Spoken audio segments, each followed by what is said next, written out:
GVMC Mahatma Gandhi విగ్రహ సమీపంలో వందలాది మంది రిటైర్డ్ ఉద్యోగులు నిరసన వ్యక్తం చేశారు. తమ అపరిష్కృత సమస్యలను తక్షణమే పరిష్కరించాలని ఈ సందర్భంగా ప్రభుత్వాన్ని విజ్ఞప్తి చేశారు. ఈ నేపథ్యంలోనే రిటైర్డ్ ఉద్యోగుల నిరసన శిబిరం నుంచి జేకే న్యూస్ అందిస్తున్న కథనం. నా పేరు చాగంటి బాపైపంతులు అండి. Retired state bank chief manager, state bank of India pensioners Amaravati circle vice president state head క్వార్టర్స్కి.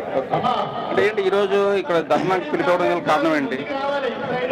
ఇది దేశవ్యాప్తంగా ఈ ధర్నా చేయమని కాల్ వచ్చిందంటే మాకు సెంట్రల్ గవర్నమెంట్ మన అపెక్స్ లెవెల్ నుండి CBPRO organisation, state bank of India pensioners Amaravati circle, తర్వాత పెన్షనర్స్ ఫెడరేషన్ దగ్గర నుండి కూడా.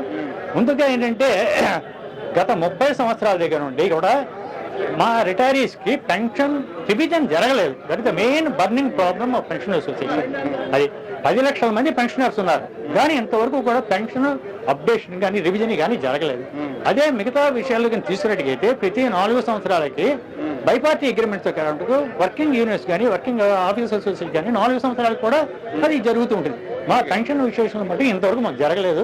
అది అపెక్స్ లెవెల్లో న్యూఢిల్లీలో జంతర్ మంతర్లో చాలా మంది 2013, 14, 15లో కూడా ధారణాలు చేయడం, పక్కన రిప్రజెంటేషన్ ఇవ్వడం, మన ఫైనాన్స్ మినిస్టర్ నిర్మలా సీతారామన్ గారికి మోడీ గారితో చెప్పడాలు అన్నీ జరిగాయి. కానీ ఎక్కడ వేసిన గొంగళి అక్కడే ఉన్నట్టు మట్టుగా పెన్షనర్స్ మట్టుకు బట్టి రివిజన్ వేజన్ నిత్యం జరగలేదు. అది చేయించవలసిన ఫస్ట్ పెన్షన్. అది మా డిమాండ్.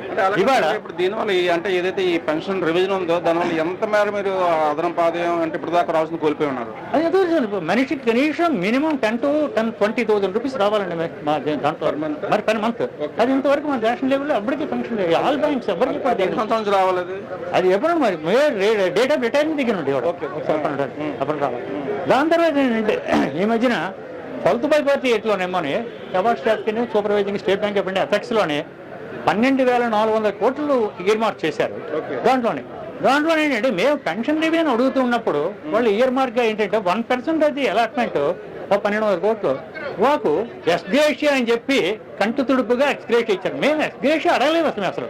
ఎందుకంటే బ్యాంక్కి గత సంవత్సరం చూసుకుంటే 50,000 కోట్ల ప్రాఫిట్ వచ్చింది స్టేట్ బ్యాంక్ ఆఫ్ ఇండియా. ఈ సంవత్సరం వస్తే 60,000 crores ప్రాఫిట్స్ వచ్చింది. కానీ మాకు ఇవ్వడానికి మట్టుగా వాళ్ళు ముందు అడగలేదు.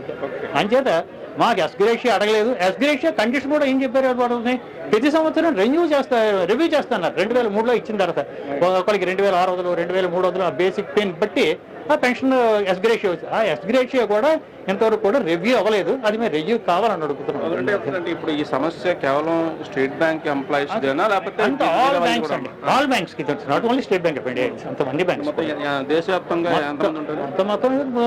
దేశవ్యాప్తంగా ఉంటుంది. మా 10 లక్షల మంది పెన్షనర్స్ ఉన్నారు. మొత్తం 10 లక్షల మందికి మాకు బెనిఫిట్ రావాలి. అల్టిమేట్ గా చెప్పండి, ఈ రోజు ఈ ధర్నా ద్వారా ప్రభుత్వానికి మీరు ఏం డిమాండ్ చేయబోతున్నారు? ఈ డిమాండ్ మాకేంటంటే నెక్స్ట్ మా ఏజ్ని బట్టి ఒక్కొక్కరు కూడా అంతమందిగా రిటైర్ అయిపోయిన తర్వాత 70 years ఉన్నారు. మా ఇన్స్ట్రక్షన్స్ ఏంటంటే హంగర్ స్ట్రైక్ కూడా చేయమన్నారండి. హంగర్ స్ట్రైక్ ఏంటంటే పోలీస్ డిపార్ట్మెంట్ కొన్ని స్టేట్లో పర్మిషన్ ఇవ్వలేదు. మా ఆరోగ్య దృష్ట్యా కూడా ఏమైనా జరుగుతుంది చెప్పండి. ఈ వేజ్ రివిజన్ జరగకపోవడం వల్ల చాలా మంది ప్రాణాలు కోల్పోయారు. ఎంతమంది బతుకుంటారో కూడా తెలియదు, ఎప్పుడు జరుగుతుందో కూడా మా ఆవేశం అదే జరగాల్సింది. ఇప్పుడు ఈ రోజు ధర్నాలో ఎంతమంది పాల్గొంటున్నారు? సుమారుగా ఇవాళ సుమారు 300 మంది ఉన్నారండి. మా శ్రీకాకుళం నుండి, విజయనగరం నుండి, అనకాపల్లి నుండి ప్రతి రిప్రజెంటేటివ్స్ అంతమందికి వచ్చేసారు. ఇది మాకు చేయవలసింది.